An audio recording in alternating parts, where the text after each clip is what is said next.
Nazareti ahubwo data ushutuye kwakira kugira ngo tuyagwa no ku Santo Jésus. Amen.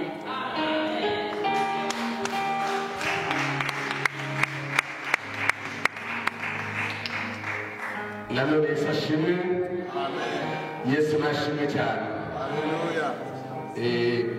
Kuko ibi bihe nk'umukozi w'Imana amaze kubivuga muri ibi bihugu kugendera ku masaha ni ibintu by'ingenzi cyane.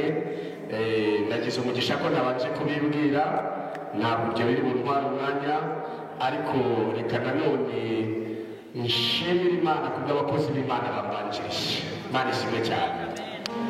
Nshimira Imana cyane.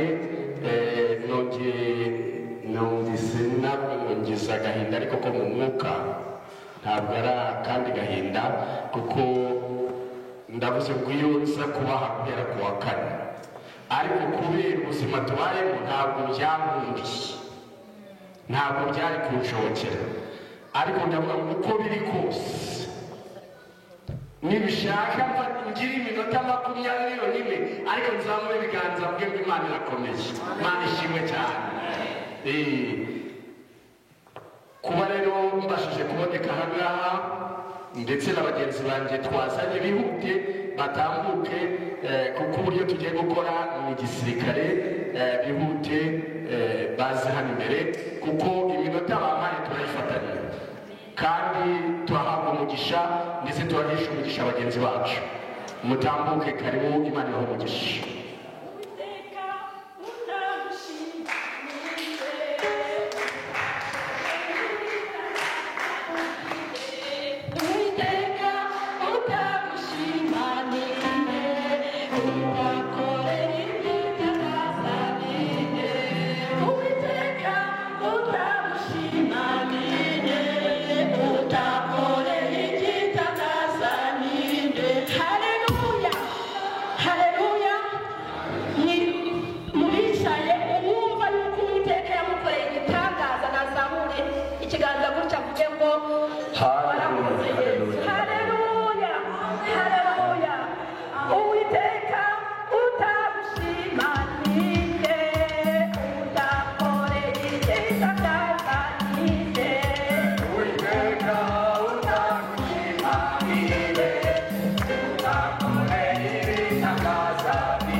Haleluya.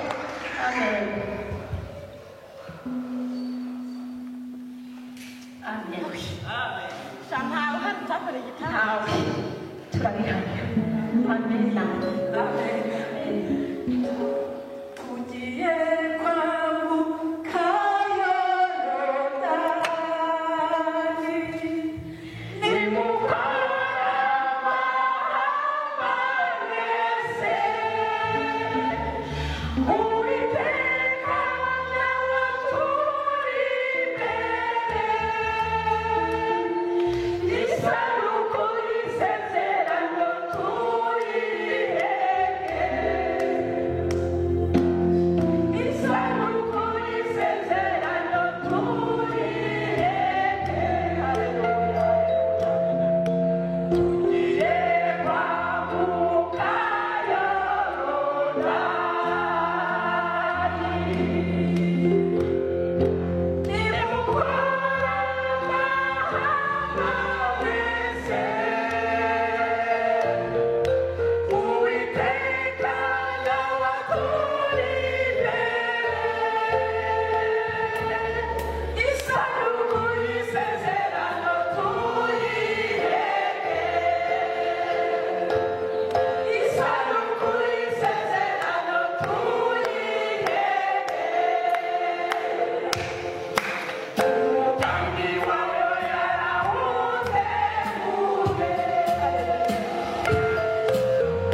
Amen. Hallelujah. Imana ihabwa icyubahiro. Amina. Turirimba igihe n'icyo kibazo ariko ntabwo tuzagaruka. Haleluya. Umubiri si kure. Umukozi w'Imana yahoze avuga ngo Imana yatanze umugisha. Amina. Ni ukuri tuzagira izindi nzitwazo. Amen. Ariko Uwiteka yatanze umugisha. Amen. Uzananirwa kumukorera azinanirwa. Ariko Uwiteka yaduhaye. Haleluya. Amen.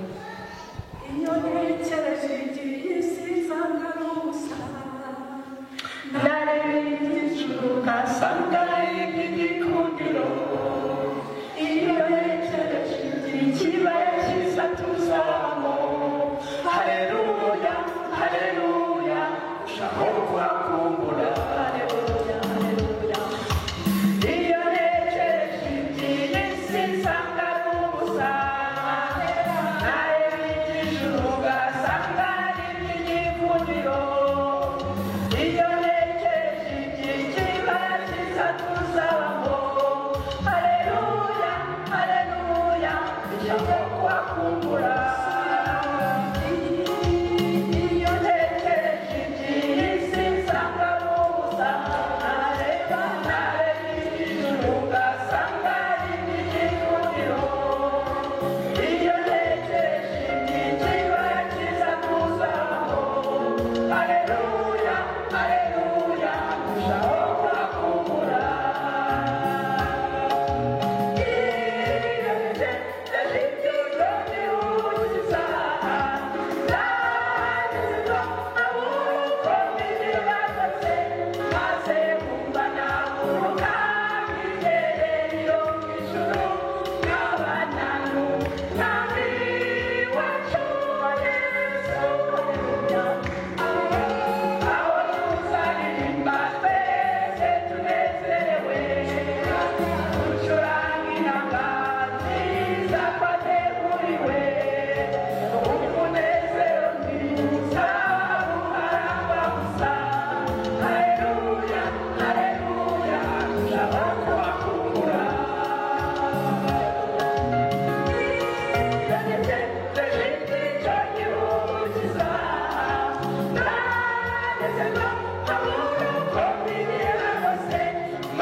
Haleluya, haleluya. Reka nsaba abaririmbyi murabyumva ko igihe ari gitoya ariko nimuhumure. Imana ishimwe cyane, dushimye Imana. Iyo ni message ya mbere. Imana ishimwe cyane. Haleluya. Nimara kubona ubutumire bwo kuza Strasbourg, nibashije ibintu byinshi, ndavuga ngo ariko Mana uri mwiza. Ariko nanone ngeze aha mbakubise amaso nkareba abavandimwe inshuti baturutse mu mpande nyinshi z'Ubufaransa tuziranye, nongeye ndanezerwa bene data. Imana ishimwe. Nongeye gushima Imana mbonye Oliva. Ntabwo unzi ariko nari muzi. Iyo umuntu Imana yamuzamuye bamushyize ahirengeye nta muntu utamumenye. Imana ishimwe. Muzi kera kuva mu Rwanda, nzi umudamu uririmbira Imana akabyinira Imana, noneho barambaraye hasi imbere yanjye mbibona, najyaga mbibonera kuri televiziyo. Haleluya. Noneho nza ko nashiriye ko naje kubona umuntu wabaye mugari ariko nari nzi reka singututse. Najyaga mbona akadamu gato gasimbuka ariko nta kugiwa ntacyo byahinduye mu kuntu amanuka no kuntu azamuka. Imana iri umugisha. Ndashaka kubikora mu biganza. Haleluya. Reka nkubwire, ijambo ry'Imana rirabitwemerera, n'ubutware twahawe n'ijuru rirabitwemerera. Mpatuyeho umugisha w'Imana. Amen, amen, amen. Kuva ugitera intambwe ukaza muri iki giterane, akira ibyawe kandi ibimenyetso bibiri birabonetse wihuse, kandi bizamenyekana. Kuko ibyiza niba n'ibibi bitishira, n'ibyiza ntibijye byishira, kuko Imana yo hari andi mavuta. Imana ishimwe. Akira ayo mavuta mu izina rya Yesu. Imana ishimwe. Ndashaka gutanga message mu minota mike cyane. Message mu minota mike cyane. Ndashimira Imana yuko abakozi b'Imana bamubanjirije tugiye kunganirana kuko iyo twaje turakorera umwami umwe, kandi ijambo riravuga ngo abasenyera umugozi umwe ntibagira gute, ntabwo bandurana, sibyo? Ubu ngeze umugisha wo kubona umukozi w'Imana. Numvise ko nari mu gihugu cy'Ububiligi, nkigera muri iki gihugu Imana yarambwiye ngo ngiye kukuza n'abakozi b'Imana benshi. Ariko netegereje maze kuhagera ndebye imikorere y'abakozi b'Imana bamwe na bamwe bari mu gihugu cy'Ububiligi, ndavuga ngo ariko si ubundi bizaca hehe. Igihe nkivuga gutyo irambwira ngo ahubwo ngiye kuguhuza n'abari mu bihugu byinshi bitandukanye muri ubu Burayi. Imana yacu ntihabwe icyubahiro. Ntabwo turi butandukane. Ntafashe aderese yawe ngo mukozi w'Imana watanze ubuhamya bukomeye, nta mwanya afite ngo nanjye nzabaho ubuhamya mbabwiraho iby'Imana yakoze kandi yarabikoze. Imana ishimwe. Aho ngeze hose ndabivuga. Imana impaye umudamu wanjye, nkimara kumushaka akamenya amateka yo mu muryango wanjye, akamenya ngo data yari atunze abagore barenze 6, ntiyigeze ashyira umutima hamwe. Bati none se niba se yari atunze abagore bazatunga abangahe? Buriya kandi yari afite n'ibimenyetso yabonaga, kandi byari bihari nk'uko umukozi w'Imana yabivuze. Yabonaga ntazatinda kumuharika. Ariko ndashima Imana yuko isezerano namuhaye n'ubundi rikomeye. Iyo ni Imana yayikoze. Yesu atagufashe. Hari umugabo w'Imana wigeze kuvuga akantu ndagafata ndagakomeza, aravuga ngo mitsingi bazazinywa dukomeze dukizwe, abambara amajipo magufi bayambare dukomeze dukizwe, abambara ubusa babwambare ariko twe dukomeze dukizwe. Haleluya. Icyubahiro ni icy'Imana yacu. Komeza ukizwe mu izina rya Yesu. Guma aho umwami Imana, haleluya, aho yaguhagaritse. Icyo wavuganye n'umwami Imana ugikomereho. Imana ishimwe. iyo rero abantu bantumiye kandi bakantumira mu mwanya nk'uyu w'icyubahiro Imana icyubahiro ndavuga ngo niho bikoze kuko wabimbwiye, ariko nanone ntuzankoze isoni imbere y'abantu. Ese ubundi ubwo nzababwira iki? Mana ishimwe. Mana ikimpa amagambo ariko nkumva impaye amagambo nkashaka kugira ngo nyoroshye, ariko nta jambo ry'Imana ryoroshye. Nishaka ibinyuguti imwe n'Imana yayiguhaye. Mana ishimwe. Imana irambwira ngo genda ubambwirize. Zaburi ya 91. Haleluya. Mana ishimwe. Nguba mu bwisho bw'isumba byose. Mana ishimwe. Ngo azahama hehe cyane kishobora kugera Imana mu mashyi cyane. Washaka kuvuga ngo rwose uba hehe, ariko hari kondisiyo kugira ngo ube mu bwihisho kandi nanone uhamaho ngaho. Kuhinjira ni kimwe, kuhama ni ikindi. Mana ishimwe cyane. Kuhinjira ni kimwe, ariko no kuhama ni ikindi. Mana ishimwe. Akantu nkunda kuvuga ko ubwenge abantu nanjye nyine nujya wumva abakozi b'Imana bafite amavuta bafite n'ijambo nawe ariko ujya urifata. Ariko ninde waruje gufata ibyaba kuvuga ngo nzavumbura ibyanyu, uvumbura ibyabo se muri Bibiliya ntiwayisanze ntuzanayisiga. Nta bishyashya uzazana, ahubwo nujya wumva hari akajambo k'ubwenge umukozi w'Imana azanye kubera ko ariko Imana yaguhishuye, jya ugafata ugakomeza. Imana ishimwe. Umuntu aravuga ngo rero uburanga bw'umukobwa ushobora kumugeza ibwami, ariko ikizamutinza ibwami ni ubwenge buri muri we.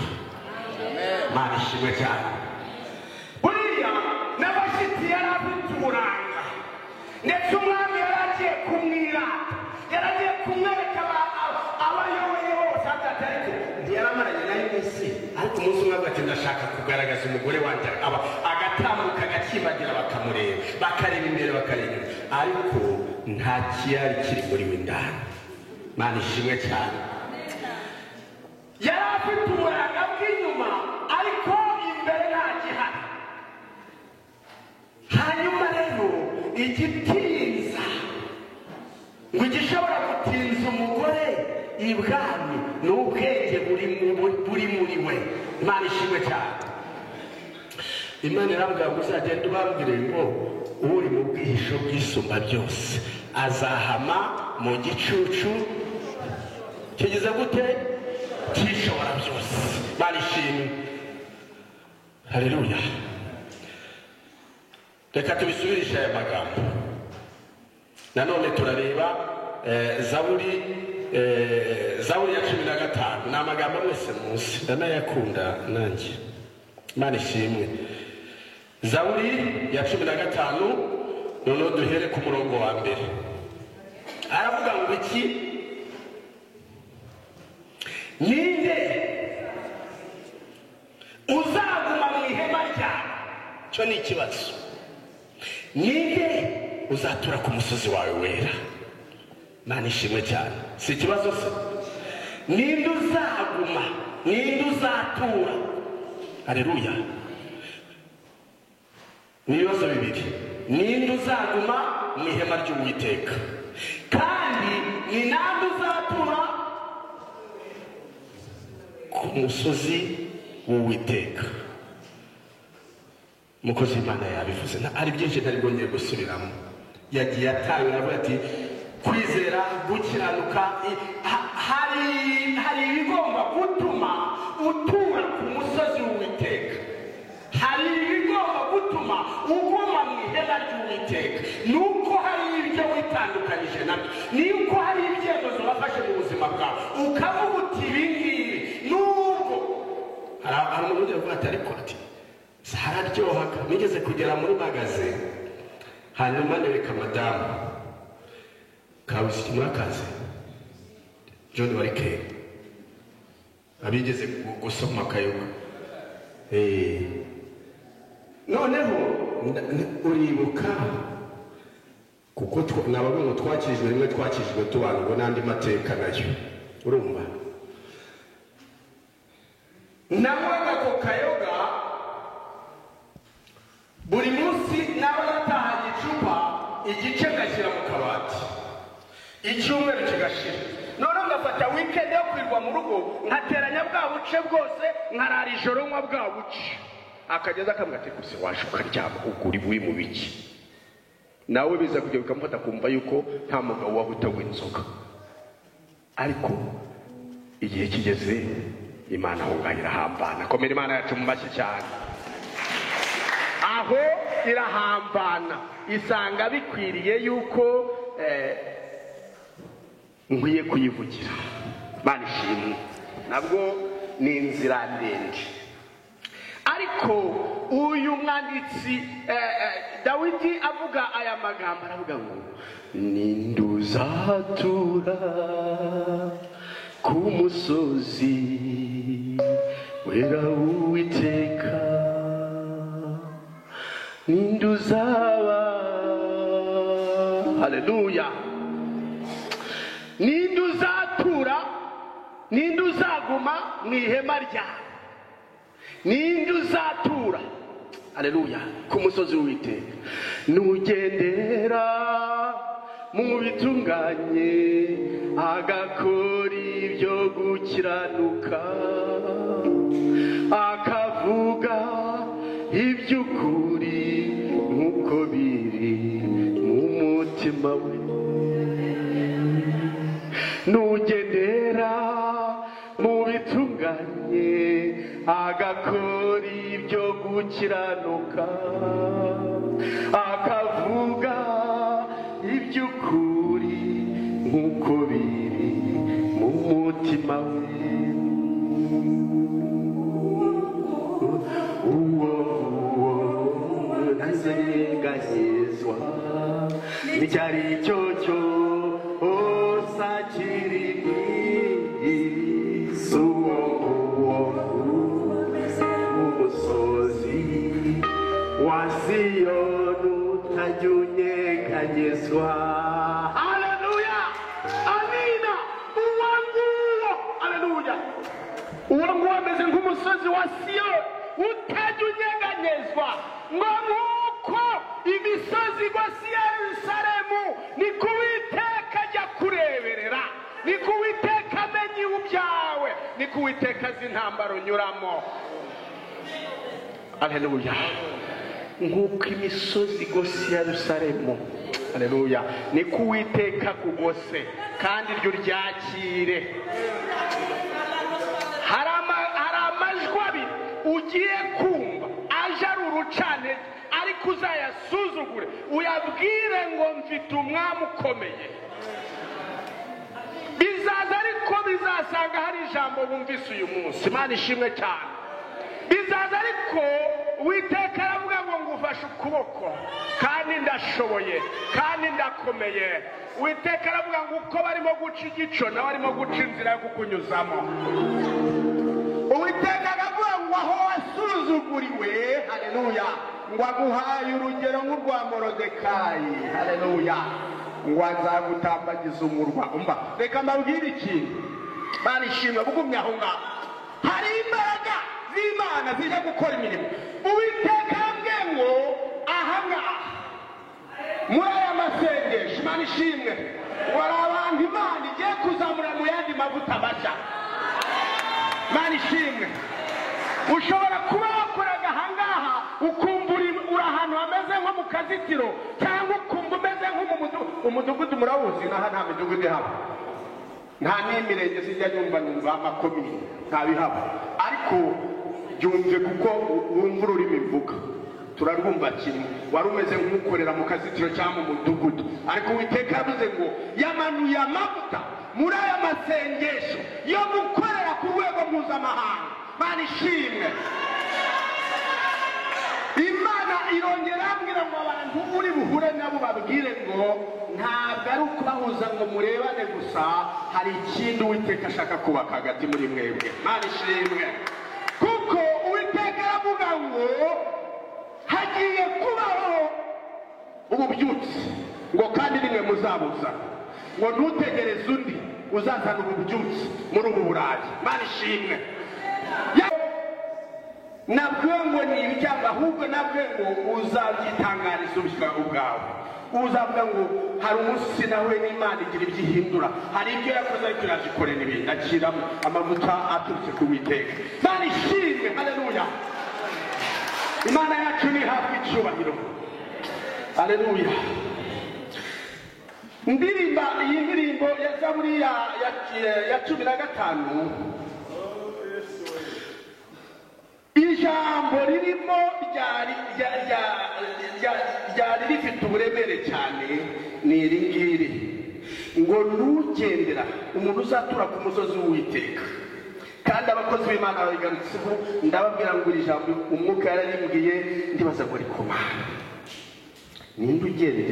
nugendera mu bitunganye, ko niko kuri, agakora iby'iki byo gukiranuka, akavuga iby'ukuri nk'uko biri hehe mu mutima we. Umuntu uvuga ukuri aba atunze Yesu. Umuntu utaratunga Yesu ntuzamushake ukuri, kuko nawe iyo udafite Yesu niwe waba wivugira ukavuga ngo ninjye kuri, ninjye nzira, ukuri. Udafite ukuri muri we, nuvugana n'umuntu ugasanga afite ikinyoma muri we, uzamenya ahantu muki uzamusenya uti ukwiye kwakira Yesu, ko Yesu ntaragera mu buzima bwawe. Mana ishimwe. Uwatunze Yesu arimuka nk'uko umukozi w'Imana yabivuze, cyangwa se arahindukira, reka mbivuge nk'uko yabivuze. Uva kuri iyi ntambwe yaha ukimukira aha, ni mu mwijima ukawuvamo ukimukira mu mucyo. Mana ishimwe cyane. Uzatura ku musozi w'Uwiteka, kandi ndifuza ko tuzawujyanaho, ndifuza ko niba ushaka ko tuzawuturanaho, zamura ibiganza. Mana ishimwe. Nuvuge iby'ukuri nk'uko bigize gute biri mu mutima wawe. Mana ishimwe. Abantu benshi burya kuvuga ukuri byarabananiye,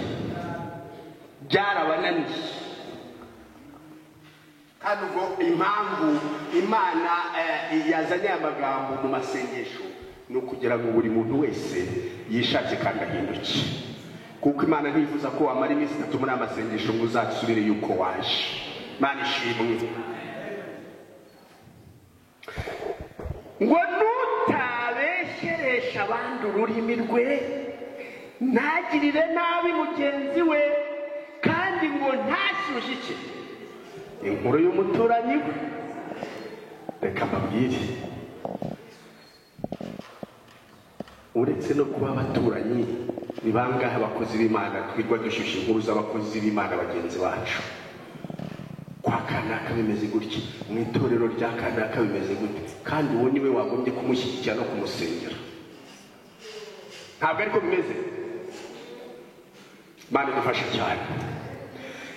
Nutabesheresha abandi ururimi rwe, ntashyushye inkuru z'umuturanyi we. Haleluya. Aya magambo arakomeye, ariko yakire mu izina rya Yesu, kandi nuyakomeza arazana impinduka mu buzima bwawe. Mana ishimwe. Nuyakomeza aragira gute? Arazana impinduka mu buzima bwawe.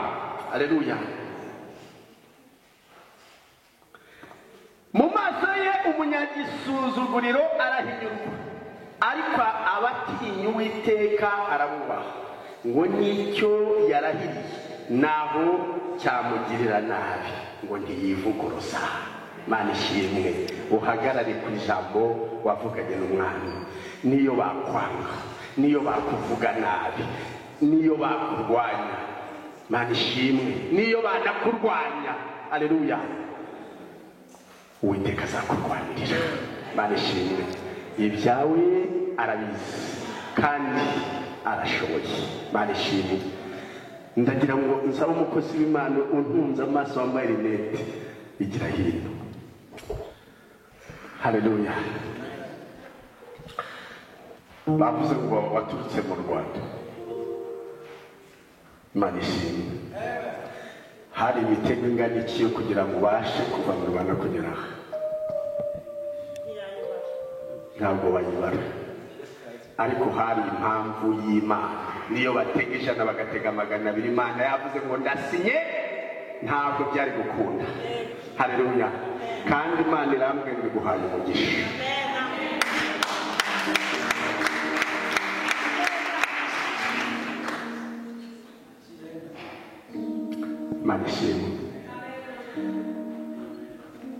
ntabwo nshaka gutinda iminota n'imike ariko uzi ko nshaka tuvugane kuko hari ibintu ntari bukubwire ngo ruhame Imana iha umugisha ariko ubanza uvuga ngo Imana igize ite iguhaye umugisha. Imana yabwiye Yakobo iramubwira ngo Yakobo umva Yakobo nunyura hehe mu mazi ntazagira gute nunyura mu muriro zamura Imana icyubahiro. Ariko abantu bishimiye yuko umva Uwiteka ni mwiza, Uwiteka agira ate ni mwiza ni mwiza. Ubuse keretse dutaramye tugatarama ko nkabona mwese mukwiye Imana ndajya ko none yagenera gutya ngo ariko Uwiteka ahabwa icyubahiro. Ndashima Imana. Hari abantu yambwiye ngo ihaye imbaraga, Imana ishimwe. Ntabwo ari uko yabambwiye ngo ibe yamunyeretse isura yabo nza, ahubwo yambwiye ngo harabo mpaye imbaraga. Haleluya. Hari abo yambwiye ngo niba wumva hari imbaraga ukeneye kuko hari ibikurwanya, nanjye hari ibindwanya, nanjye kuko yambwiye ngo irabikorera aha, nanjye ndazakira izanjye mu izina rya Yesu. Niba ibikoreye aha nanjye reka nakira izanjye, nawe wakira ibyawe mu izina rya Yesu. Imana ishimwe. Haleluya. Aya magambo natinzeho cyane. Hanyuma mu ijoro umwuka arakomeza aranganiriza, nari meze nk'umuntu urimo ureba filime, nkumva ndameze nk'ukanuye, ariko nanone nsinzira ko nkumva umwuka arakomeza kunganiriza. Ubu tujye mu rwandiko Pawulo yandikiye Abaroma, kandi ubwo ndimo ntegereza gusoza. Imana ishimwe. Haleluya. Urwandiko Pawulo yandikiye Abaroma, turebe ibice ni 12. Ni amagambo mwese mukunda. Imana ishimwe.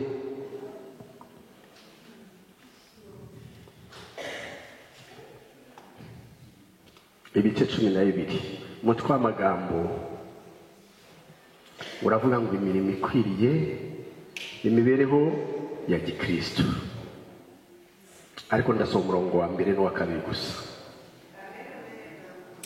Ngo nuko bene data ndabinginga kubw'imbabazi z'Imana ngo mutange iki imibiri yanyu ibe ibitambo bizima byera bishimwa n'Imana, ariko kuyikorera kwanyu gukwiriye. Imana ishimwe cyane.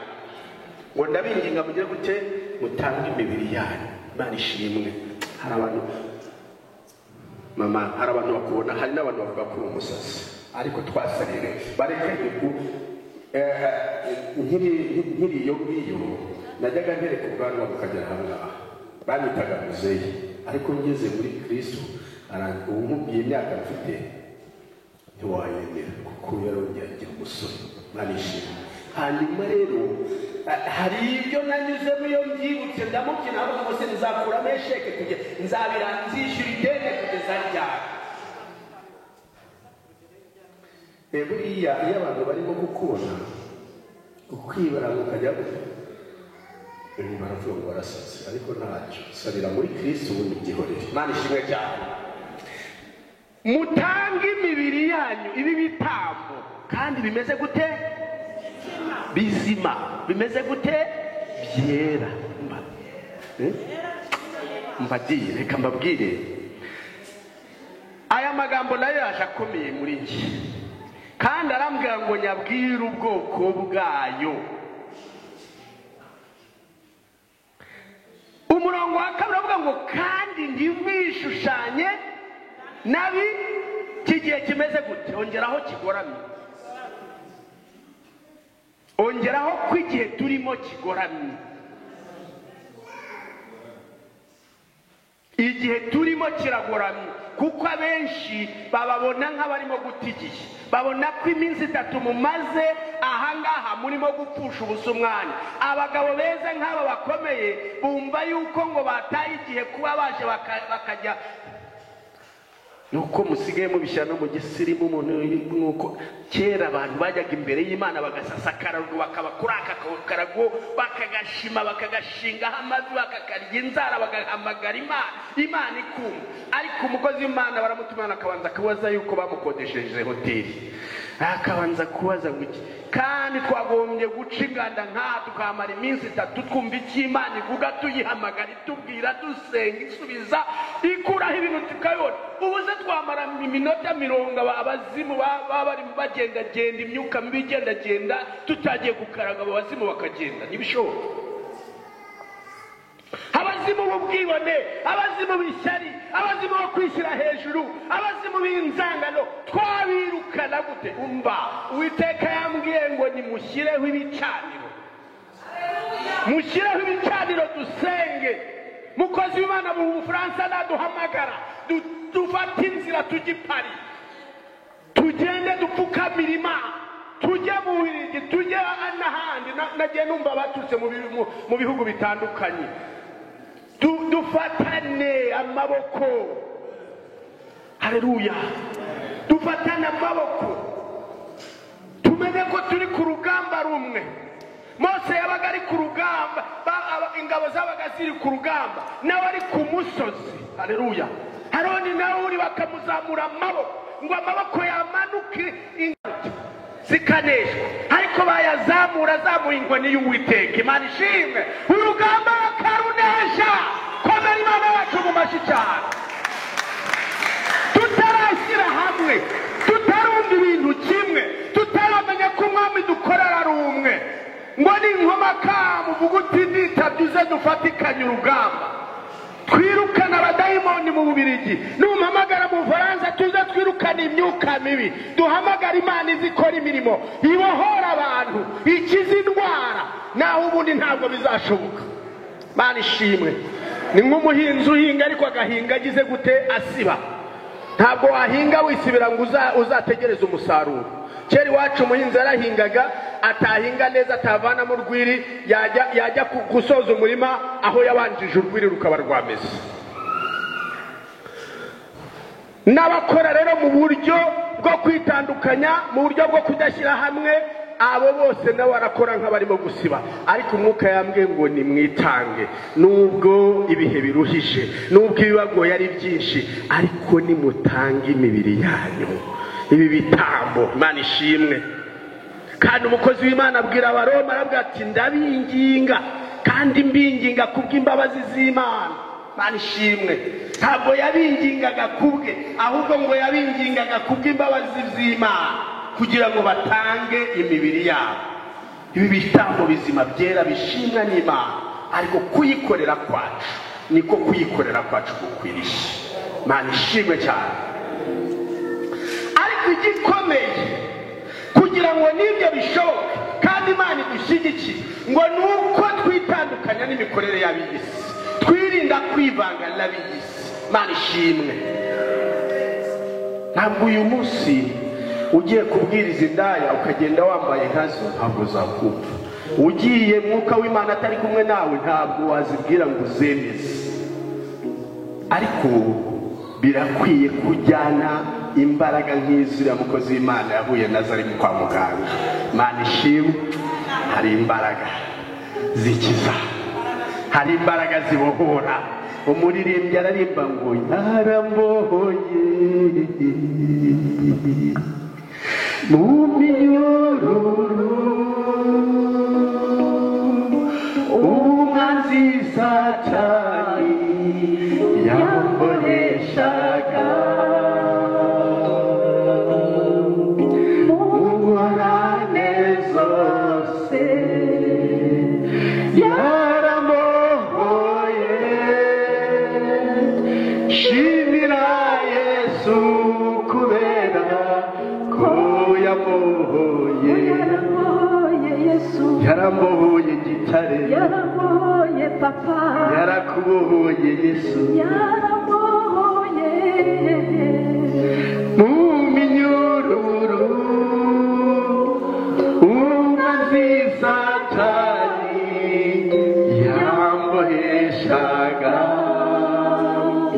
mu ngorane zose byose yarambohoye shimira Yesu kubera ko yambohoye. Haleluya, haleluya. Zamura Imana akaboko. Haleluya. Ariko ngiye gusoza, reka nsabe umuyobozi yahagurutse mpa umunota umwe uyu mubyeyi uteze igitambaro yigira imbere gatoya. Imana ishimwe cyane. Imana yarambwiye ngo abantu igira hino gatoya. Haleluya. Imana nishimwe cyane. Ndagira ngo mvuge ibintu bibiri gusa kandi ari byo natura ku buzima bwawe.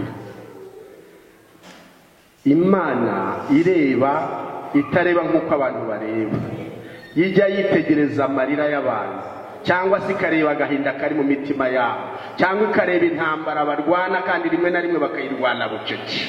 Kuko hari igihe umuntu areba hirya akareba hino akabona ikigerageza afite cyangwa se intambara arwana, hari igihe bimukwiriye ko yayirwana wenyine, hanyuma akavuga ngo nta wundi mpanze amaso. Uwiteka yambwiye ngo hari ibintu bibiri wamusabye urira ngo kandi nawe yarumvise.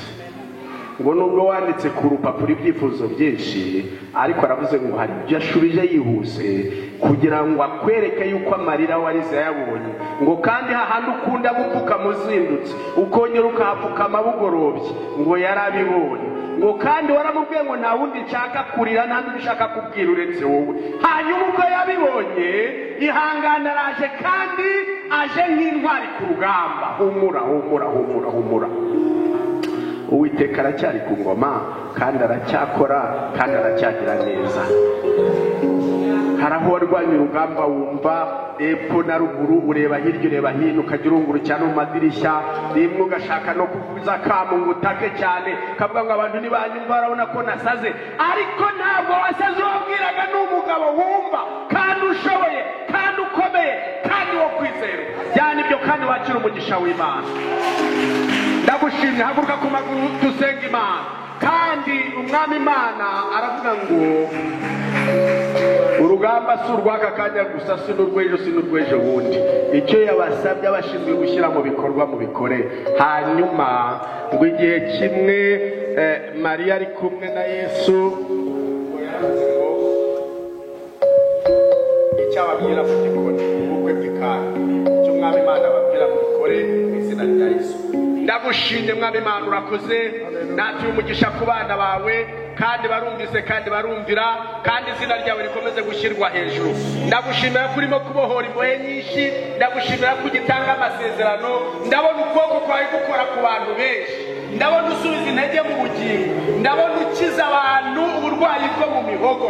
Ngiye kubona mbona hari umuntu wari ufite ikibazo gikomeye cyo mu mihogo, hari umubyeyi wahoze abyina ahangaha muremure, numvise ngo yaragiye kugira ikibazo cyo kutabasha kuvuga, ariko Imana ngo imugiriye neza. Wa mubyeyi we ndakubona inyuma, Imana igukijije uburwayi bwo mu muhogo kandi wajyaga wumva imisonga. Imana iravuze ngo ndagukije kugira ukomeze umbyinire kandi umvugire. Imana nihabwe icyubahiro. Mwakira umugisha uturutse ku Uwiteka. Ndabakunda kandi nzagumya kubakunda. Uko umwami Imana azanshoza nzabana namwe, kuko Uwiteka niwe waduhuje. Mukozi Imana wakoze kwihangana kandi Imana iguhe umugisha mwinshi. Biriho kandi biracyariho ibyatuma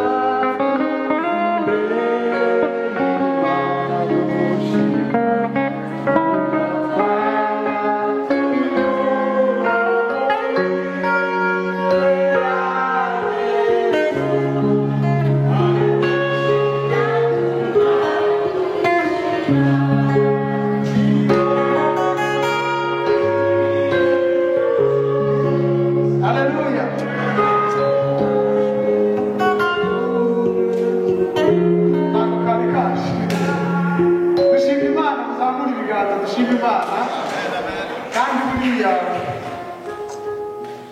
tugira ibyago twebwe abumva, kubera yuko uvuga arangiza akazi ke